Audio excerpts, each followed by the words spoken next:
أعوذ بالله من الشيطان الرجيم بسم الله الرحمن الرحيم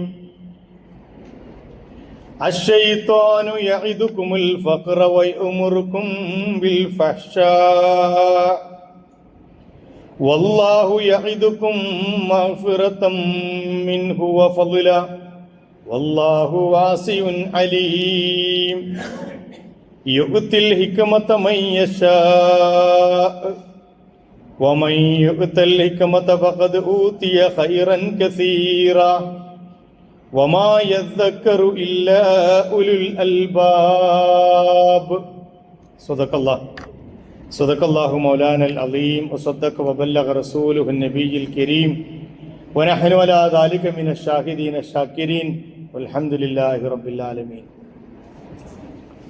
സത്യവിശ്വാസികളായ സഹോദരന്മാരെ, സഹോദരിമാരെ, അല്ലാഹു സുബ്ഹാനഹു വ തആല നമുക്ക് നൽകിയ വിജ്ഞാനവും കഴിവും യോഗ്യതകളും റബ്ബിനെ അറിയാനും അവൻ്റെ ഖുദ്റത്തിനെ മനസ്സിലാക്കാനും അവൻ്റെ പ്രാപഞ്ചികമായ പ്രതിഭാസങ്ങളെ ഉൾക്കൊണ്ടുകൊണ്ട് സത്യവിശ്വാസിയായി ഭൂമിയിൽ ജീവിക്കാനും നൽകപ്പെട്ടതാണ്. ആ കഴിവുകളെയും യോഗ്യതകളെയും നമ്മുടെ വ്യക്തിപരമായ കഴിവും യോഗ്യതയുമാണെന്ന് അഹങ്കരിക്കാതെ പടച്ചവന്റെ അനുഗ്രഹമാണ് എന്ന് മനസ്സിലാക്കിക്കൊണ്ട് അതിന് നന്ദി കാണിക്കുന്ന തഖ്വാബോധമുള്ള വിശ്വാസികളുടെ കൂട്ടത്തിൽ ഉൾപ്പെടണമെന്ന് ആദ്യമേ എന്നെയും പിന്നീട് നിങ്ങളിൽ ഓരോരുത്തരെയും ഞാൻ വസിയ്യത്ത് ചെയ്യുന്നു. അല്ലാഹു സുബ്ഹാനഹു വ തആല നമ്മെ അനുഗ്രഹിക്കുമാറാകട്ടെ. പുതിയ ഒരു അധ്യയന വർഷം വീണ്ടും നമ്മൾ ആരംഭിച്ചു. അതിൻ്റെ ഫലമായിട്ടാണ് നമ്മുടെ മക്കള് ഇപ്പോൾ ഇവിടെ ഒരുമിച്ച് കൂടിയിട്ടുള്ളത്. അള്ളാഹുവിൻ്റെ അപാരമായ അനുഗ്രഹത്താൽ പുതിയ ഒരു പഠന വർഷത്തിലേക്ക് അവർ കാലെടുത്ത് വെച്ചിരിക്കുകയാണ്. മുസ്ലിം സമൂഹം ചരിത്രപരമായി തന്നെ വലിയ വിദ്യാഭ്യാസ വിപ്ലവത്തിന് തുടക്കം കുറിച്ച അല്ലെങ്കിൽ അതിലൂടെ കടന്നു പോകുന്ന വർഷങ്ങളിലൂടെയാണ് നമ്മൾ മുന്നോട്ട് പോകുന്നത്. 1970-കൾക്ക് ശേഷം ഗൾഫ് കുടിയേറ്റത്തിൻ്റെ ഏറ്റവും വലിയ സത്ഫലങ്ങളിലൊന്ന് തങ്ങളുടെ മക്കളെ അള്ളാഹുവിൻ്റെ അനുഗ്രഹത്താൽ അവർക്ക് കിട്ടിയ വിഭവങ്ങൾ ഉപയോഗിച്ച് നല്ല വിദ്യാഭ്യാസവും ശിക്ഷണവും നൽകി തങ്ങൾക്ക് ലഭിക്കാത്ത, തങ്ങൾക്ക് എത്തിപ്പിടിക്കാൻ കഴിയാത്ത ഉയരങ്ങളിലേക്ക് അവരെ എത്തിക്കണമെന്ന ഒരു വാശിയോടുകൂടി അര മുറുക്കിയെടുത്ത് ഒരുപക്ഷെ നമ്മുടെ പ്രവാസികളൊക്കെ ശ്രമിച്ചതിൻ്റെ ഫലമാണ് കഴിഞ്ഞ 10, 20, 30 അല്ലെങ്കിൽ 10-25 വർഷമായി വിദ്യാഭ്യാസ രംഗത്ത് മുസ്ലിം സമൂഹം വിശിഷ്യ കേരളത്തിൽ ആർജിച്ചു കൊണ്ടിരിക്കുന്ന നേട്ടം. നമ്മുടെ മക്കൾ ഇന്ന് നന്നായിട്ട് പഠിക്കുന്നു. എത്രത്തോളം അവർക്ക് പഠിക്കാൻ കഴിയുമോ അത്രത്തോളം നമ്മൾ അവരെ പറഞ്ഞയക്കുന്നു, അതിനുവേണ്ട സൗകര്യങ്ങൾ ചെയ്തു കൊടുക്കുന്നു. പഠനം പാതി വഴിയിൽ നിന്നുപോയി സാമ്പത്തികമായ പ്രയാസങ്ങളാൽ എന്ന് പറയുന്ന കുടുംബങ്ങൾ ഇപ്പോൾ കുറവാണ്, അൽഹംദുലില്ലാഹ്. അതുകൊണ്ട് തന്നെ കേരളത്തിലെ മുസ്ലിം കുടുംബങ്ങളിൽ നിന്ന് എനിക്ക് തോന്നുന്നു 50%-ലധികം കുടുംബങ്ങളിൽ നിന്നെങ്കിലും വിദേശ ക്യാമ്പസുകളിലും നന്നെ ചുരുങ്ങിയത് രാജ്യത്തിൻ്റെ തന്നെ എണ്ണം പറഞ്ഞ ക്യാമ്പസുകളിലൊക്കെ ഉയർന്ന തലത്തിൽ പഠിച്ചുകൊണ്ടിരിക്കുന്നു. നമ്മുടെ ആൺകുട്ടികളും പെൺകുട്ടികളുമൊക്കെ, വിശിഷ്യ നമ്മുടെ പെൺകുട്ടികൾ നന്നായിട്ട് പഠിച്ചുകൊണ്ടിരിക്കുന്നു. പണ്ടൊക്കെ നമ്മുടെ കേരളത്തിൽ അല്ലെങ്കിൽ ജില്ലകളിൽ മാത്രം ഒതുങ്ങി നിന്നിരുന്ന വിദ്യാഭ്യാസ മേഖല രാജ്യവും കടന്ന് രാജ്യാന്തര തലത്തിലേക്ക്, നമ്മൾ സാധാരണ പ്രാസംഗികന്മാർ പറയാറുള്ളത് പോലെ ലോകത്തിലെ ഏത് മൂലയിൽ ചെന്നാലും അവിടുത്തെ യൂണിവേഴ്സിറ്റികളിൽ പഠിക്കുന്ന മുസ്ലിം കുട്ടികളുണ്ടാകും എന്ന് പറയുമാറ് ആശാവഹമായ മാറ്റമുണ്ടായിട്ടുണ്ട്. അത് ഞാൻ പറയുക രാജ്യം ഭരിക്കുന്ന സർക്കാരുകൾ ചെയ്ത ശ്രമങ്ങളെക്കാൾ ഒരുപക്ഷെ ഗൾഫ് കുടിയേറ്റത്തിലൂടെ മുസ്ലിം സഹോദരന്മാര് ഉണ്ടാക്കിയെടുത്ത വൈജ്ഞാനികമായ വിപ്ലവത്തിന്റെ ഫലമാണ്. ഒരുപാട് വിദ്യാഭ്യാസ സ്ഥാപനങ്ങൾ അവരുടെ വിയർപ്പിന്റെ ഫലമാണ്. അവരുടെ മക്കളൊക്കെ വലിയ ഡോക്ടർമാരും എഞ്ചിനീയർമാരും അതുപോലെയുള്ള മേഖലകളിലുമൊക്കെ എത്തിപ്പിടിച്ചത് അവരൊക്കെ വലിയ സമ്പന്നന്മാരായതുകൊണ്ടല്ല. അവരിൽ പലരും ഗൾഫിലും കൂലിപ്പണിക്കാരാണ്, അല്ലെങ്കിൽ ദിനം പ്രതി കിട്ടുന്ന എണ്ണിച്ചുട്ട അപ്പം കൊണ്ട് ജീവിക്കുന്നവരാണ്. പക്ഷെ അവർക്കൊരു വാശിയുണ്ടായിരുന്നു, ഞങ്ങൾക്ക് എത്തിപ്പിടിക്കാൻ കഴിയാത്ത സ്ഥാനങ്ങളിലേക്ക്, ഉയരങ്ങളിലേക്ക് ഞങ്ങളെ മക്കൾ എത്തണം, അവരെ പഠിപ്പിക്കണം. അതുകൊണ്ട് തന്നെ എൻ്റെ മുമ്പിലിരിക്കുന്ന മക്കൾക്കറിയാം, നിങ്ങൾ എന്താവശ്യപ്പെട്ടാലും നിങ്ങളുടെ മാതാപിതാക്കൾ നിങ്ങൾക്ക് നൽകും. അതവരുടെ കയ്യിലുണ്ടായിട്ടൊന്നുമല്ല, ഇല്ലെങ്കിലും കടം വാങ്ങി നൽകും. അതൊരു വികാരമാണ്, അതൊരു വിചാരമാണ്. അത് ദീനിന്റെ അടിത്തറയിൽ അവരുണ്ടാക്കിയെടുത്തൊരു മനസ്സാണ്. ആ മനസ്സ് കണ്ടുകൊണ്ടും അറിഞ്ഞുകൊണ്ടും മനസ്സിലാക്കിക്കൊണ്ടും വേണം നിങ്ങളൊരു പുതിയ വർഷത്തിലേക്ക് കാലെടുത്ത് വെക്കാൻ എന്നതുകൊണ്ടാണ് ഒരുപക്ഷെ നിങ്ങൾ അധ്യയന വർഷത്തിലേക്ക് വന്ന ആദ്യ വെള്ളിയാഴ്ച ഇത്തരമൊരു വിഷയം നിങ്ങളുടെ മുമ്പിൽ സമർപ്പിക്കണം എന്ന് ഞാൻ ഉദ്ദേശിച്ചു. അള്ളാഹുവിന്റെ അപാരമായ അനുഗ്രഹത്താൽ നമുക്കൊക്കെ നന്നായിട്ട് പഠിക്കാനുള്ള സൗകര്യങ്ങളുണ്ട്. ഞാൻ പറഞ്ഞു, ഒരുപക്ഷെ നിങ്ങളുടെ പിതാക്കന്മാര് അല്ലെങ്കിൽ എൻ്റെ ഒക്കെ വാപ്പമാരുടെ കാലമൊക്കെ എടുത്തു നോക്കിയാൽ ഒന്നും വിദ്യാഭ്യാസം അധികം നേടാൻ കഴിവുണ്ടായിരുന്നില്ല, സന്ദർഭമുണ്ടായിരുന്നില്ല. ജീവിതത്തിന്റെ രണ്ടറ്റം കൂട്ടിമുട്ടിക്കാൻ അവര് കൂലിപ്പണിക്ക് പോകാൻ നിർബന്ധിതരായിരുന്നു, അല്ലെങ്കിൽ ഗൾഫിലേക്ക് കിട്ടിയ വിസയിൽ പോയി ഏതെങ്കിലുമൊക്കെ കഷ്ടപ്പെട്ട പണിയെടുത്ത് അങ്ങനെ ജീവിച്ച് ആദ്യം നമ്മുടെ പട്ടിണി മാറ്റി, നമ്മുടെ ചോർന്നരിക്കുന്ന കൂരകളെ മാറ്റി, പിന്നീട് നമ്മുടെ മക്കളുടെ വിദ്യാഭ്യാസത്തിന് വേണ്ട എല്ലാ സംവിധാനങ്ങളും പതുക്കെ പതുക്കെ, വിദ്യാഭ്യാസത്തിന് പറ്റിയ സ്ഥാപനങ്ങളില്ല എന്ന് കണ്ടപ്പോ ഒരുപാട് സ്ഥാപനങ്ങൾ അവരുണ്ടാക്കി, സംവിധാനങ്ങളില്ല എന്ന് കണ്ടപ്പോൾ ഒരുപാട് സംവിധാനങ്ങൾ ഉണ്ടാക്കി. കേരളത്തിന്റെ ഒക്കെ വിദ്യാഭ്യാസ വളർച്ചയിൽ, പ്രത്യേകിച്ചും മുസ്ലിം സമുദായത്തിന്റെ വിദ്യാഭ്യാസ വളർച്ചയിൽ കാര്യമായ പങ്ക് വഹിച്ചത് ഞാൻ പറയുക മലബാർ മേഖലകളിൽ പ്രത്യേകിച്ചും ഈ ഗൾഫ് പ്രവാസികളുടെ ചോരയും വിയർപ്പുമാണ്. അവർക്ക് അള്ളാഹു അതിനുള്ള പ്രതിഫലം നൽകുമാറാകട്ടെ. അതിന്റെ ഫലമായിട്ട് ആ ഒരു വിദ്യാഭ്യാസ വളർച്ച നേടിക്കൊണ്ടിരിക്കുന്ന ഒരു സമൂഹമാണ് നമ്മൾ. ഞാൻ പറഞ്ഞു, അത് കേവലം ഒരു വികാരത്തെക്കാൾ അപ്പുറം ഒരു ഇബാദത്ത് എന്ന അർത്ഥത്തിലാണ് അത് ചെയ്തുകൊണ്ടിരിക്കുന്നത്. അള്ളാഹുവിന്റെ ദീനിന്റെയും പരിശുദ്ധ ഖുർആനിന്റെയും റസൂലുള്ളാഹി സ്വല്ലല്ലാഹു അലൈഹി വസല്ലമയുടെയും കൽപ്പനകളുടെ അടിസ്ഥാനത്തിൽ നിങ്ങൾ നിങ്ങളുടെ മക്കളെ എത്രത്തോളം പഠിപ്പിക്കാൻ പറ്റുമോ അത്രത്തോളം പഠിപ്പിക്കുന്നത് നിങ്ങൾ അള്ളാഹുവിന്റെ മാർഗത്തിൽ ചെയ്യുന്ന ഏറ്റവും സ്വാലിഹായ അമലാണ് എന്ന ബോധ്യത്തോടു കൂടി തന്നെയാണ് നമ്മുടെ മാതാപിതാക്കൾ നമ്മളെ പഠിപ്പിക്കുന്നത്. ഞാൻ പറഞ്ഞല്ലോ, അവരിൽ വല്ലാതെ പ്രയാസപ്പെടുന്ന ആളുകളുണ്ട്. പക്ഷേ നിങ്ങളിൽ ആരുടെയും വിദ്യാഭ്യാസത്തിൽ അവർ കൈവച്ചിട്ടില്ല. ഒരുപക്ഷെ അവരുടെ ജീവിത സുഖ സൗകര്യങ്ങളിൽ അവർ കുറക്കുന്നു എന്നല്ലാതെ നിങ്ങൾ എന്താവശ്യപ്പെട്ടാലും അത് നൽകാൻ പാകത്തിൽ അള്ളാഹുവിനുള്ള ഒരു വിശ്വാസം കൂടി ഈ വിഷയത്തിൽ അവർക്കുണ്ട്. എന്റെ മക്കളോട് അതുമായി ബന്ധപ്പെട്ട് എനിക്ക് പറയാനുള്ളത്, നിങ്ങൾ അള്ളാഹുവിന്റെ മാർഗത്തിൽ ഇറങ്ങി തിരിച്ച ഒരു വിഭാഗമാണ്. വിദ്യാഭ്യാസം നേടുക, വിജ്ഞാനം നേടുക എന്നുള്ളത് പരിശുദ്ധ ഖുർആൻ ആവശ്യപ്പെട്ട ഒരു കാര്യമാണ്. നിങ്ങൾ ഈ വർഷം മുഴുവൻ നന്നായിട്ട് പഠിക്കണം. പക്ഷെ അങ്ങനെ പഠിക്കുമ്പോൾ നിങ്ങൾ മനസ്സിൽ വെക്കേണ്ടതായ ചില ധാരണകളും ചില ചിന്തകളുണ്ട്. അത് മാത്രമാണ് ഞാൻ ഈ സന്ദർഭത്തിൽ പറയാൻ ആഗ്രഹിക്കുന്നത്. അതിലേറ്റവും പ്രധാനപ്പെട്ട ഒന്ന്, നിങ്ങൾ ഇറങ്ങി തിരിച്ചിരിക്കുന്നത് അള്ളാഹുവിന്റെ ആഹ്വാന പ്രകാരമാണ് എന്ന് മനസ്സിലാക്കുക. പരിശുദ്ധ ഖുർആനിലെ ഏറ്റവും ആദ്യം ഇറങ്ങിയ ഹിറാ ഗുഹയിൽ ഇറങ്ങിയ ആദ്യത്തെ ആയത്ത് നമുക്കെല്ലാവർക്കും സുപരിചിതമാണ്. ഇഖ്റഅ ബിസ്മി റബ്ബിക്കല്ലദീ ഖലഖ് ഖലഖൽ ഇൻസാന മിൻ അലഖ് ഇഖ്റഅ വറബ്ബുക്കൽ അക്റം അല്ലദീ അല്ലമ ബിൽ ഖലം അല്ലമൽ ഇൻസാന മാ ലം യഅലം. നിരക്ഷരനായ ഒരു പ്രവാചകൻ മുഹമ്മദ് റസൂലുള്ളാഹി സ്വല്ലല്ലാഹു അലൈഹി വസല്ലം, ആ പ്രവാചകന് ഹിറാ ഗുഹയുടെ വെള്ളി വെളിച്ചത്തിൽ ജിബ്രീൽ അലൈഹിസ്സലാം വന്ന് ആദ്യമായിട്ട് 6000 ചില്ലാനം ആയത്തുകളുള്ള പരിശുദ്ധ ഖുർആനിന്റെ ആദ്യത്തെ ആയത്തായിട്ട് അവതരിപ്പിക്കാൻ അല്ലാഹു സുബ്ഹാനഹു വ തആല തെരഞ്ഞെടുത്തത് വിജ്ഞാനവുമായി ബന്ധപ്പെട്ട്, വായനയുമായി ബന്ധപ്പെട്ടാണ്. ഇഖ്റഅ ബിസ്മി റബ്ബിക്കല്ലദീ ഖലഖ്, നിന്നെ സൃഷ്ടിച്ച രക്ഷിതാവിന്റെ നാമത്തിൽ നീ വായിക്കുക.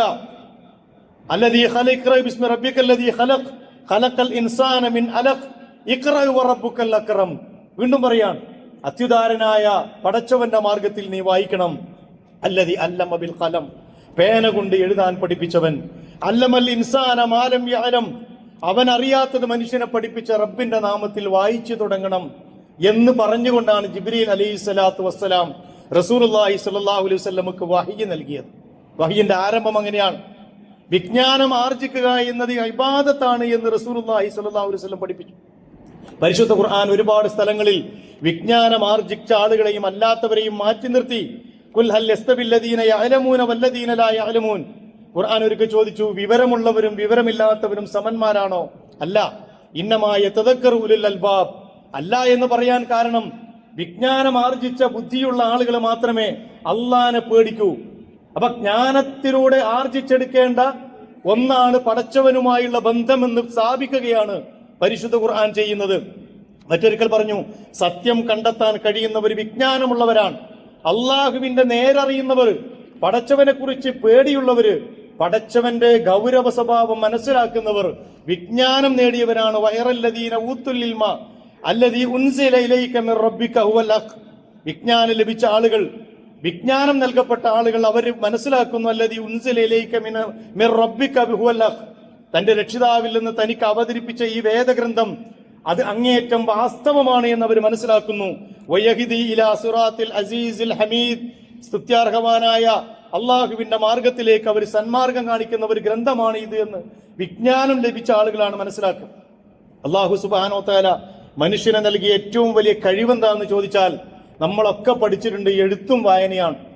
ലോകത്തിന്റെ ചരിത്രം തന്നെ മാറുന്നത് എഴുത്തും വായനയും മനുഷ്യൻ കരഗതമാക്കിയതോടുകൂടിയാണ്. അത് പരിശുദ്ധ ഖുർആനും ഒരുപാട് സ്ഥലങ്ങളിൽ ഇത് എടുത്തു പറയുന്നുണ്ട്. നൂൻ വൽ ഖലമി വമാ യസ്തുറൂൻ. മലായികത്തുകളുടെ എഴുത്തിനെ കുറിച്ച് പറഞ്ഞിട്ട് അല്ലാഹ് പറഞ്ഞു, പേനയാണ് സത്യം. പേനയെ പിടിച്ച് ഒരുപാട് സ്ഥലങ്ങളിൽ അല്ലാഹു സുബ്ഹാനഹു വ തആല ആവർത്തിച്ച് പറയുന്നുണ്ട്.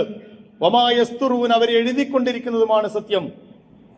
അബൂദാവൂദ് റളിയല്ലാഹു അൻഹു റിപ്പോർട്ട് ചെയ്യുന്ന ഒരു ഹദീസിൽ റസൂലുള്ളാഹി സ്വല്ലല്ലാഹു അലൈഹി വസല്ലം പറഞ്ഞു, ഇന്ന അവ്വല മാ ഖലഖല്ലാഹുൽ അൽ ഖലം. അല്ലാഹു സുബ്ഹാനഹു വ തആല ഭൂമിയിൽ ആദ്യമായി സൃഷ്ടിച്ച ഒന്ന് അൽ ഖലം, പേനയാണ്. എന്നിട്ട് ഫഖാല ലഹു ഉക്തുബ്, ആ പേനയോട് അല്ലാഹു പറഞ്ഞു, നീ എഴുതാൻ പറഞ്ഞു.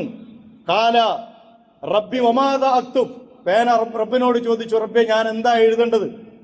റബ്ബ് പറഞ്ഞു, ഖാല ഉക്തുബ് മഖാദീറ കുല്ലി ഷൈഇൻ ഹത്താ തഖൂമ അസ്സാഅ. അന്ത്യദിനം എത്തുന്നത് വരെ മുഴുവൻ മനുഷ്യരുടെയും വിധികൾ നീ എഴുതി തീർക്കണം. ലോകത്തിന്റെ മുഴുവൻ വിധി, മനുഷ്യരുടെ വിധി എഴുതി തീർക്കണമെന്ന് പേനയോട് പറഞ്ഞു. ഞാൻ പറഞ്ഞു വരുന്നത്, മനുഷ്യന്റെ ഏറ്റവും വലിയ അനുഗ്രഹമാണ് അവൻ എഴുത്തും വായനയും പഠിച്ചു എന്നത്.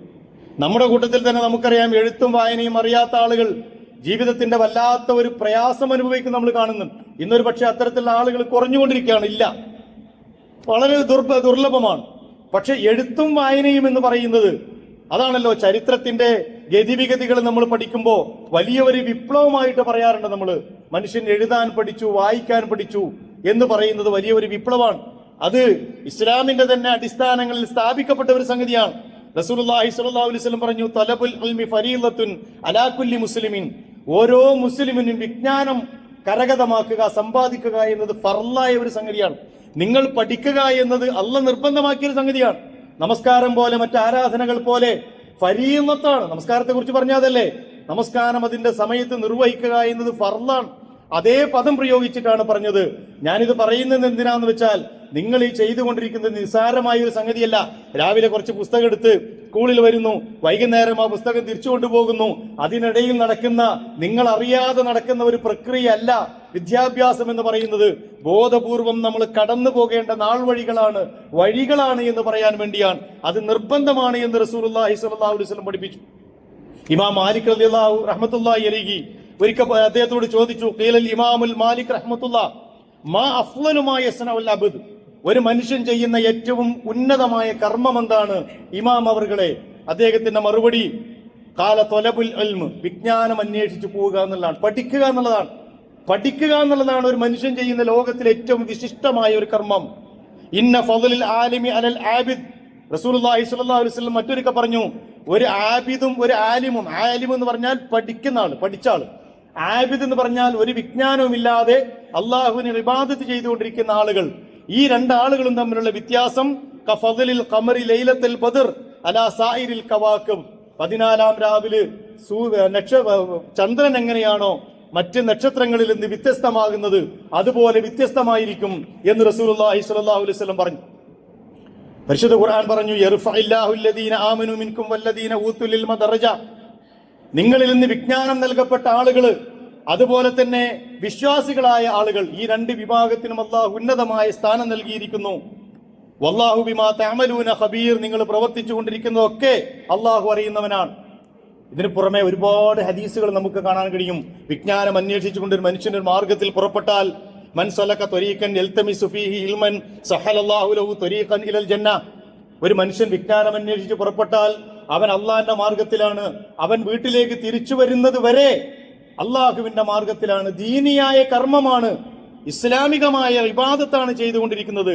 മറ്റൊരു റസൂലുള്ളാഹി സ്വല്ലല്ലാഹു അലൈഹി വസല്ലം പറഞ്ഞു, മൻ ഖറജ ഫീ തലബിൽ ഇൽമി ഫഹുവ ഫീ സബീലില്ലാഹി ഹത്താ യർജിഅ. ഒരു മനുഷ്യൻ വിജ്ഞാനം അന്വേഷിച്ചുകൊണ്ട് പുറപ്പെട്ടാൽ അള്ളാഹുവിന്റെ മാർഗത്തിലാണ്, ഹത്താ യർജിഅ, അവൻ തിരിച്ചു വരുന്നത് വരെ. ഇനി ഇതൊക്കെ കേൾക്കുമ്പോൾ എന്റെ മുമ്പിലിരിക്കുന്ന വിദ്യാർത്ഥികൾ ചിന്തിക്കുന്ന ഒരു സംഗതിയും, നിങ്ങൾ ഈ പറഞ്ഞ സംഗതിയൊന്നും ഞങ്ങൾക്ക് ബാധകല്ല. അതൊക്കെ വേറൊരു വിഭാഗം ഇൽമു പഠിക്കുന്ന ആളുകളുണ്ട്.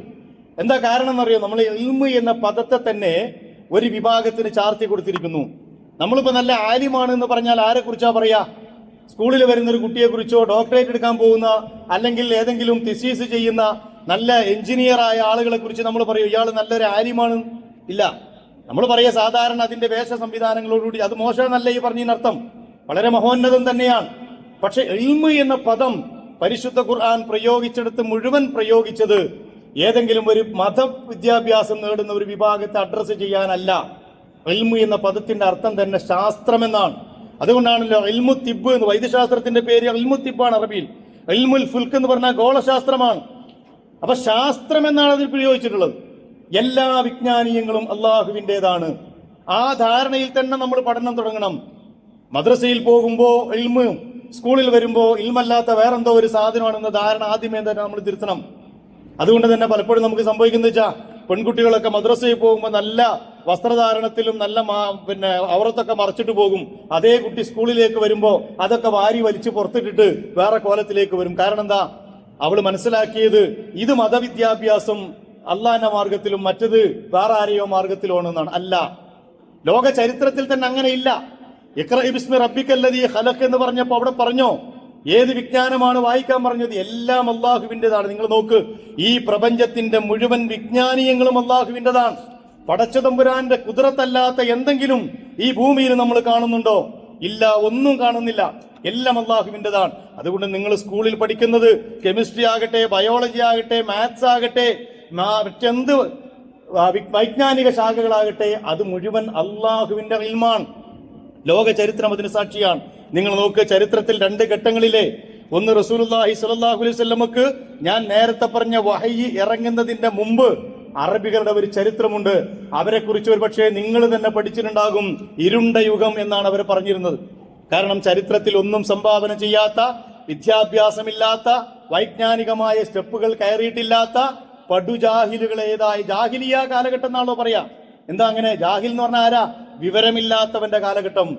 റസൂലുള്ളാഹി സ്വല്ലല്ലാഹു അലൈഹി വസല്ലമയുടെ വഹിയിന്റെ ഘട്ടം വരെ അറേബ്യയുടെ ചരിത്രം പറഞ്ഞിരുന്ന അങ്ങനെയാണ്. അതേ ജാഹിലിയ കാലഘട്ടത്തിന്റെ രണ്ടാമത്തെ ഘട്ടം ആരംഭിക്കുന്നത്, അല്ലെങ്കിൽ ഒരു മാറ്റം, വിപ്ലവകരമായ ഒരു മാറ്റം ആരംഭിക്കുന്നത് നേരത്തെ ഞാൻ ഓതി കേൾപ്പിച്ച ഇഖ്റ ബിസ്മി റബ്ബിക്കല്ലദീ ഖലഖ് എന്ന് പറഞ്ഞ് അള്ളാഹുവിന്റെ പരിശുദ്ധമായ വേദഗ്രന്ഥത്തിന്റെ അവതരണത്തോടു കൂടിയാണ്. അതേ ആളുകൾ തന്നെയാണ് അവിടെ ഉണ്ടായിരുന്നത്. ജാഹിലിയ കാലഘട്ടത്തിൽ ജീവിച്ച അതേ ആളുകൾ തന്നെയാണ് പിന്നെ ഇസ്ലാമിലും ജീവിച്ചത്. പ്രത്യേകിച്ച് ഒരു ടീമിനെ ഇറക്കിയതല്ലോ. അബൂബക്കർ സിദ്ദീഖ് റളിയല്ലാഹു അൻഹു, Umar bin Khattab, Usman bin Affan, ഈ സഹാബികൾ ഉൾപ്പെടുന്ന അതേ ആളുകൾ തന്നെയാണ് ജാഹിലിയത്തിൽ ഉണ്ടായിരുന്നത്, ഇവിടെ ഉണ്ടായിരുന്നത്. പക്ഷെ മാറ്റം എന്താണ്? പടച്ചവൻ അവരോട് ആവശ്യപ്പെട്ടതനുസരിച്ച് അവർ മാറ്റത്തിന് വിധേയമായി. അള്ളാഹുവിന്റെ ഭൂമിയിൽ അവർ വിജ്ഞാനത്തിന്റെ ആളുകളായി മാറി. നിങ്ങൾ നോക്ക്, പിന്നീട് അങ്ങോട്ട് ഇസ്ലാമിന്റെ ചരിത്രം വഴിമാറി ഒഴുകുകയാണ്. 2 or 3 നൂറ്റാണ്ട് കഴിയുമ്പോൾ ലോകത്തിലെ ഏറ്റവും വലിയ വിദ്യാഭ്യാസ വിചക്ഷണന്മാരായിട്ട് മുസ്ലിങ്ങൾ മാറി. റസൂലുള്ളാഹി സ്വല്ലല്ലാഹു അലൈഹി വസല്ലമയുടെ കാലം മുതൽ അവർ വിജ്ഞാനം അന്വേഷിച്ച്, അതാണല്ലോ റസൂൽ പറഞ്ഞത്, ഉത്ലുബിൽ ഇൽമ വലൗ ബിസ്സീൻ, ചൈനയിൽ പോയിട്ടെങ്കിലും നിങ്ങൾ വിജ്ഞാനം അന്വേഷിക്കണം. എന്താ ചൈന പറയാൻ കാരണം? അന്ന് അറേബ്യയിൽ ജീവിക്കുന്ന അറേബ്യൻ ഉപഭൂഖണ്ഡത്തിൽ നിന്ന് എത്രയോ ദൂരമുള്ള ഒരു സ്ഥലം, അങ്ങ് ദൂരെ എന്ന അർത്ഥത്തിൽ റസൂൽ പ്രയോഗിച്ചതാണ് ഉത്ലുബിൽ ഇൽമ വലൗ ബിസ്സീൻ. ചൈനയിൽ പോയിട്ടാണെങ്കിലും നിങ്ങൾ വിജ്ഞാനം അന്വേഷിക്കണം. ആ വിജ്ഞാനം അന്വേഷിച്ചുകൊണ്ട് പ്രവാചക ശിഷ്യന്മാര് ലോകത്തുടനീളം പരന്നൊഴുകി കിട്ടാവുന്നത് മുഴുവൻ ശേഖരിച്ചു.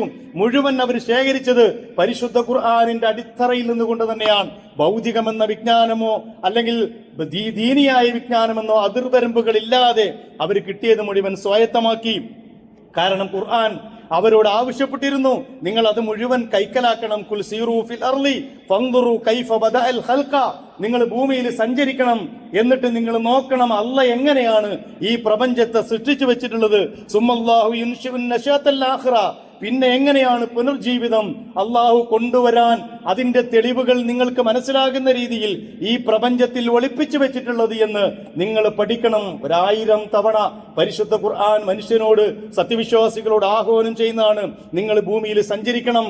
നിങ്ങൾ അതിനെ നോക്കുന്നില്ലേ? നിങ്ങൾ ഒട്ടകത്തെ നോക്കുന്നില്ലേ? നിങ്ങൾ ഭൂമിയെ നോക്കുന്നില്ലേ? ആകാശത്തിലേക്ക് നോക്കുന്നില്ലേ? അതൊക്കെ പഠിച്ചെടുക്കാൻ വലിയ വലിയ ആഹ്വാനങ്ങൾ പരിശുദ്ധ ഖുർആൻ നൽകി. ഇൽമിന്റെ എല്ലാ വാതിലുകളും റസൂലുള്ളാഹി സ്വല്ലല്ലാഹു അലൈഹി വസല്ലം തുറന്നിട്ടു. ആ തുറന്നിട്ട വാതിലുകളിലൂടെ പിന്നീട് നമ്മൾ കണ്ടത് ഉമർ ഇബ്നുൽ ഖത്താബിന്റെയും ഖുലഫാഉർ റാഷിദുകളുടെയും കാലശേഷം വന്ന ഉമ്മവികളുടെയും വിശിഷ്യ അബ്ബാസികളുടെയും ഒക്കെ കാലമായപ്പോഴേക്ക് ലോക ചരിത്രത്തിന്റെ ഗതി തന്നെ മാറി. മുസ്ലിങ്ങൾ വിദ്യാഭ്യാസത്തിന്റെ വിചക്ഷണന്മാരായി മാറി, തമ്പുരാക്കന്മാരായി മാറി. നിങ്ങൾ അറിയണം, അന്നിപ്പോ നമ്മൾ ഇന്ന് വലിയ ആളുകൾ എന്ന് പറയുന്ന യൂറോപ്പ് യഥാർത്ഥത്തിൽ ഒന്നുമല്ലാതിരുന്ന ഒരു കാലഘട്ടത്തിൽ കൊറദോവയുടെയും സ്പെയിനിന്റെയും ബാഗ്ദാദിന്റെയും ഒക്കെ തെരുവുകളിൽ ലക്ഷക്കണക്കിന് പുസ്തകങ്ങളുടെ ലൈബ്രറികൾ ഉണ്ടായിരുന്നു. മെഡിസിന്റെയും അതുപോലെ തന്നെ ഗോളശാസ്ത്രത്തിന്റെയും തത്വശാസ്ത്രത്തിന്റെയും ഒക്കെ കനപ്പെട്ട ലേഖനങ്ങൾ അവർ എഴുതിയിരുന്നു, കനപ്പെട്ട പുസ്തകങ്ങൾ ഉണ്ടായിരുന്നു. അവിടെ നിന്ന് ലോകം അംഗീകരിച്ച വിശ്വകരന്മാര്, ഡോക്ടർമാര്, എഞ്ചിനീയർമാര്, ഗോളശാസ്ത്രജ്ഞന്മാര് ഇറങ്ങി. എങ്ങനെ ഇറങ്ങി? അള്ളാഹുവിന്റെ ദീനിൽ അവർ നല്ല പണ്ഡിതന്മാരായി തന്നെ ഒരു കാലം അവർ ദീനിലും മറുകാല് ദുനിയാവിനും വെച്ചുകൊണ്ട് രണ്ടും അവർ വാരിപ്പുണർന്നു, രണ്ടും അവരെ കൂടെ വന്നു. ഒരുപാട് ചരിത്രകാരന്മാര്, ഒരുപാട് പണ്ഡിതന്മാരെ ആ കാലഘട്ടം സംഭാവന ചെയ്യുകയുണ്ടായി. നമുക്കറിയാവുന്ന ഒരുപാട് പേരുകളുണ്ട്. ഇബ്നു സീനയെ പോലെയുള്ള, ഫാറാബിയെ പോലെയുള്ള, അതുപോലെ തന്നെ ഇമാം തൊബരിയെ പോലെയുള്ള, ഇമാം ഗസാലിയെ പോലെയുള്ള ഏതെങ്കിലും ഒരു മേഖലയിൽ മാത്രമല്ല, അവരിൽ പലരും ഖുർആൻ തഫ്സീർ എഴുതിയവരാണ്. പക്ഷേ അതേ പണ്ഡിതന്മാർ തന്നെ ഒരു ഭാഗത്ത് ഗോളശാസ്ത്രത്തെ കുറിച്ച് എഴുതി, വൈദ്യശാസ്ത്രത്തെ കുറിച്ച് എഴുതി, അതുപോലെ തന്നെ സസ്യശാസ്ത്രത്തെ കുറിച്ച് എഴുതി. ഒന്നും അവർക്ക് അന്യമായിരുന്നില്ല. ഞാൻ പറഞ്ഞില്ലേ, അന്ന് യൂറോപ്പ് എന്ന് പറയുന്നത് ഇരുളടഞ്ഞ ആ നേരത്തെ അറേബ്യയിൽ ഉണ്ടായിരുന്ന ജാഹിലിയത്ത് നേരെ യൂറോപ്പിലേക്ക് മാറിയ ഒരു കാലഘട്ടമാണ്. പക്ഷേ എന്ത് സംഭവിച്ചു പിന്നീട്? ഒരു ചരിത്രകാരൻ പറഞ്ഞതുപോലെ യൂറോപ്പ് ഉറങ്ങിയപ്പോൾ മുസ്ലിം ലോകം ഉണർന്നിരുന്നു. പക്ഷെ യൂറോപ്പ് ഉണർന്നപ്പോഴേക്ക് മുസ്ലിം ലോകം ഉറങ്ങി. ആ ഉറക്കിലാണ് ഇപ്പോഴും മുസ്ലിം ലോകത്ത് ഇന്ന് വിജ്ഞാനത്തിന്റെ മഹത്വവും നേതൃത്വവും സ്ഥാനവും നഷ്ടപ്പെട്ട അവസ്ഥയിൽ ജീവിച്ചുകൊണ്ടിരിക്കുന്നത് എന്ന് മനസ്സിലാക്കും. ഞാൻ പറഞ്ഞു വരുന്നത്, എന്റെ മക്കൾ പഠിക്കുന്നത്, നിങ്ങൾ ഓരോരുത്തരും പഠിക്കുന്നത് അള്ളാഹുവിന്റെ ദീനിന്റെ അടിത്തറയിൽ തന്നെയാണ്. ആ ഒരു വിശ്വാസത്തോടു കൂടി തന്നെ നിങ്ങൾ പഠിക്കണം. നിങ്ങൾ പഠിക്കുന്ന വിഷയത്തിലെ മാസ്റ്റർമാരാകണം. നിങ്ങൾ എങ്ങനെങ്കിലും പഠിച്ചാൽ പോരാ. കാരണം ഒരു ഇബാദത്ത് ചെയ്യുമ്പോൾ എങ്ങനെങ്കിലും ഇബാദത്ത് ചെയ്താൽ പറ്റുമല്ലോ. നിസ്കരിക്കുമ്പോൾ നല്ലവണ്ണം നിസ്കരിച്ചിട്ടില്ലെങ്കിൽ നിസ്കാരം ശരിയാവൂല എന്നതുപോലെ നിങ്ങൾ പഠിക്കുമ്പോൾ നിങ്ങളായിരിക്കണം നിങ്ങളുടെ ക്ലാസ്സിലെ നമ്പർ 1. ഒരു വിഷയത്തിലും നിങ്ങൾ പിറകോട്ട് പോകാൻ പാടില്ല. കാരണം നിങ്ങൾ ആർജിക്കുന്നത് അള്ളാഹുവിന്റെ മാർഗത്തിലുള്ള ഒരു അമലി സ്വാലിഹാത്താണ് നിങ്ങൾ ചെയ്യുന്നത് എന്ന ബോധത്തോടു കൂടി പഠിക്കാൻ നിങ്ങൾ തയ്യാറായാൽ ബാക്കി മുഴുവൻ അള്ളാഹു നിങ്ങൾക്ക് തരും. വിശ്വാസത്തിന്റെ അടിത്തറയിൽ വേണം നമ്മൾ പഠിക്കാനെന്നാണ് പറഞ്ഞത്. അങ്ങനെ പഠിക്കണമെങ്കിൽ അറിവിനൊരു ലക്ഷ്യമുണ്ടാകണം. എന്താണ് ആ ലക്ഷ്യം? ഇപ്പൊ നിങ്ങളോടൊക്കെ ചോദിച്ചാൽ, അല്ലെങ്കിൽ നിങ്ങളുടെ പിതാക്കന്മാരോട് ചോദിച്ചാലും എന്തിനാ നിങ്ങളെ മക്കളെ പഠിപ്പിക്കുന്നത് എന്ന് ചോദിച്ചാൽ അവർ പെട്ടെന്ന് പറയുന്നൊരു ഉത്തരമുണ്ട്. എന്താ? അവന്റെ ഭാവി സുരക്ഷിതമാകണം, അവന് നല്ല ജോലി കിട്ടണം, അവന് നല്ല രീതിയിൽ ഭൂമിയിൽ ജീവിക്കാൻ പറ്റണം, അവൻ എന്നെ പോലെ ആകരുത്. അൽഹംദുലില്ലാഹ്, ഓരോ പിതാവിന്റെയും സ്വപ്നം അതാണ്. എന്നേക്കാൾ ഉയരത്തിൽ എന്റെ മക്കൾ പറക്കണം.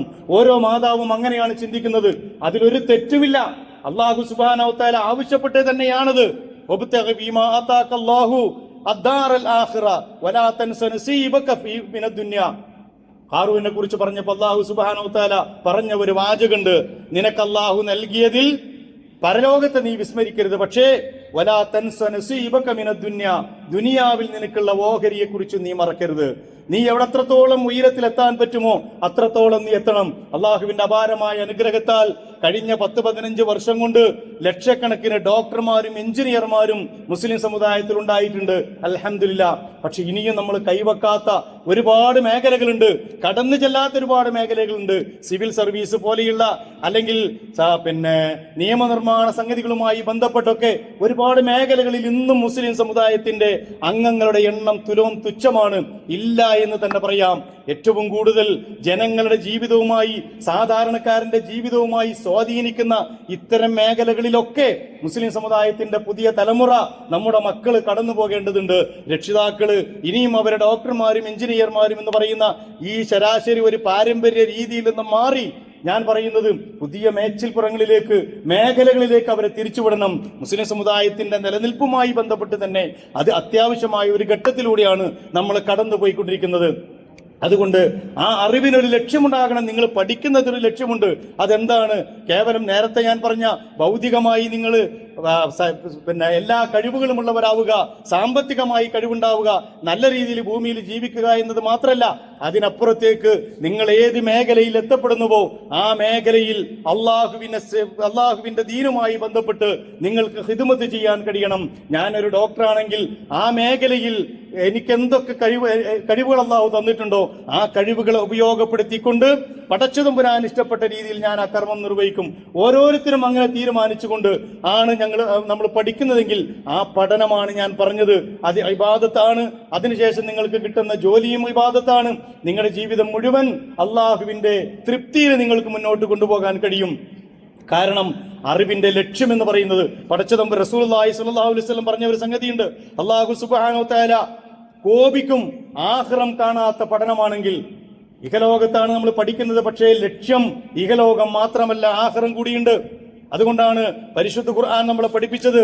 അല്ലാഹു സുബ്ഹാനഹു വ തആല എപ്പോഴും നമുക്ക് നാഫിയ ഇൽമുണ്ടാകണമെന്ന് പ്രാർത്ഥിക്കാൻ പഠിപ്പിച്ചു. റസൂലുള്ളാഹി സ്വല്ലല്ലാഹു അലൈഹി വസല്ലം സുബഹി നമസ്കാരത്തിന് ശേഷം കൃത്യമായി നിർവഹിച്ചിരുന്ന ഒരു പ്രാർത്ഥനയുണ്ട്. അല്ലാഹുമ്മ ഇന്നി അസ്അലുക ഇൽമൻ നാഫിയൻ വറിസ്ഖൻ ത്വയ്യിബൻ വഅമലൻ മുതഖബ്ബല. പടച്ചവനെ, എനിക്ക് ഉപകാരപ്രദമായ വിജ്ഞാനം നൽകണം. ഉപകാരപ്രദമല്ലാത്ത വിജ്ഞാനം ഒരു മനുഷ്യന് ഇഹലോകത്തും പരലോകത്തും ഉപകാരപ്പെടില്ല. അതുകൊണ്ട് നമ്മൾ എപ്പോഴും പ്രാർത്ഥിച്ചു കൊണ്ടിരിക്കുകയും ചെയ്യണം. എനിക്ക് ഉപകാരപ്രദമായ വിജ്ഞാനം നൽകണം, വറിസ്ഖൻ ത്വയ്യിബൻ, നല്ല ഭക്ഷണം നൽകണം, വഅമലൻ മുതഖബ്ബലൻ, സ്വീകാര്യമായ പ്രവർത്തനങ്ങൾ അമലി സ്വാലിഹാത്ത് ചെയ്യാനുള്ള തൗഫീഖ് ചെയ്യണം.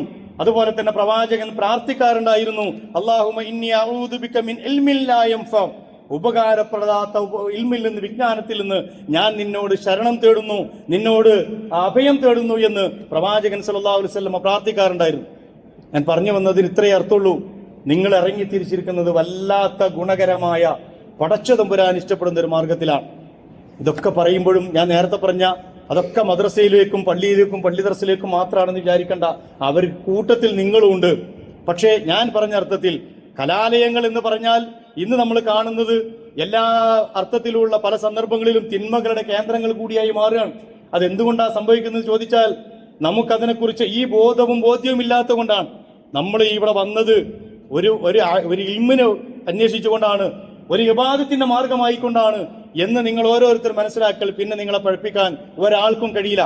അതാണ് ഞാൻ നേരത്തെ ഓതി വെച്ച സൂറത്തുൽ ബഖറയിൽ അല്ലാഹു പറഞ്ഞത്, അശൈത്താനി യഇദുകുമുൽ ഫഖറ വയഅമുറുകും ബിൽ ഫഹ്ശാ, ദാരിദ്ര്യം കൊണ്ട് കാണിച്ച് നിങ്ങളെ ഭയപ്പെടുത്തും ഷൈത്താൻ. അതുപോലെ തന്നെ തിന്മയിലേക്ക് നിങ്ങൾക്ക് കൽപ്പന നൽകും. വല്ലാഹു യഇദുകും മഗ്ഫിറത്തും മിന്നു വഫളല, അതിന് പകരം അള്ളാഹു നിങ്ങളെ ക്ഷണിക്കുന്നത് അവന്റെ പാപമോചനത്തിലേക്കും അവന്റെ സ്തുത്യാർഹമായ ഒരു ജീവിത സാഹചര്യങ്ങളിലേക്കുമാണ്. വല്ലാഹു വാസിഉൻ അലീം. എന്നിട്ട് അള്ളാഹ് പറഞ്ഞു, യുഅ്തിൽ ഹിക്മത മൻ യശാ, അവൻ ഉദ്ദേശിക്കുന്നവർക്ക് അവൻ വിജ്ഞാനം നൽകും.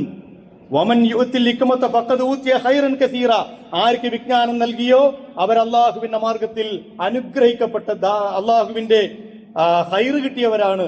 വമാ യദ്ദക്കുറു ഇല്ലാ ഉലുൽ അൽബാബ്, പഠിക്കുന്ന ആളുകളല്ലാതെ ചിന്തിക്കുന്ന ആളുകളാണ് അള്ളാഹുവിനെ സ്മരിക്കുക. എന്റെ പ്രിയപ്പെട്ട മക്കള്, ആ ഒരർത്ഥത്തിൽ ഈ വർഷം മുഴുവൻ നിങ്ങളുടെ പഠനം മുന്നോട്ട് കൊണ്ടുപോകാൻ നിങ്ങൾക്ക് കഴിയണം. അതിന്റെ ഫലമായി ഈ വർഷാവസാനത്തിൽ നിങ്ങളായിരിക്കണം, ഈ പള്ളിയിൽ ഒരുമിച്ച് കൂടിയ നിങ്ങളായിരിക്കണം അള്ളാഹുവിന്റെ മാർഗത്തിൽ ഏറ്റവും നന്നായി നിങ്ങളുടെ ക്ലാസ്സുകളിൽ തിളങ്ങുന്നവർ. അതിനാവശ്യമായത് മുഴുവൻ നിങ്ങളുടെ മാതാപിതാക്കൾ നൽകും. അള്ളാഹുവിന്റെ മാർഗത്തിൽ നിങ്ങൾക്ക് അതിനുള്ള പ്രതിഫലമുണ്ട്. ആ അർത്ഥത്തിൽ തന്നെ മുന്നോട്ട് പോവുക. അള്ളാഹു അനുഗ്രഹിക്കുമാറാകട്ടെ. അഖൂലു ഖൗലി ഹാദാ അസ്തഗ്ഫിറുല്ലാഹ ലി വലക്കും വലിജമീഇൽ മുസ്ലിമീന വൽ മുഅ്മിനീൻ അജ്മഈന യാ റബ്ബൽ ആലമീൻ.